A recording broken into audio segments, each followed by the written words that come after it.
അവസാനത്തെ രാവ് വരുമ്പോ നബി സല്ലല്ലാഹു അലൈഹി വസല്ലം തങ്ങൾ പറഞ്ഞു, എല്ലാവർക്കും അല്ലാഹു പുറത്തു കൊടുക്കുന്നു.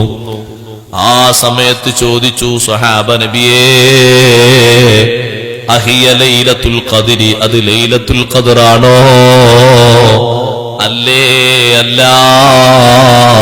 റമളാനിന്റെ അവസാനത്തെ രാവ് അല്ലാഹ് എല്ലാവർക്കും പുറത്തു കൊടുക്കുന്നത് എങ്ങനെയെന്ന് ചോദിച്ചപ്പോ നബി തങ്ങളെ മറുപടി, പണിക്കാര് പണി കഴിഞ്ഞാൽ കൂട്ടാനുള്ളത് മുഴുവൻ കൂട്ടിയിട്ട് മുതലാളിമാര് കൊടുക്കാറില്ലേ?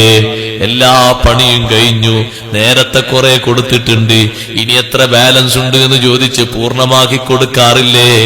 ഇതുപോലെ അധ്വാനങ്ങൾ കഴിയുകയാ.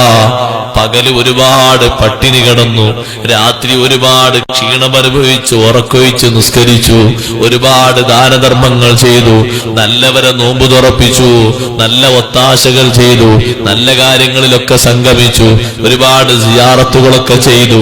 ഇങ്ങനെ ഒരു പുതിയ ആവേശം വന്ന് പണി തീരാനാകുമ്പോ അല്ലാഹ് പുറത്തു കൊടുക്കുകയാണ്.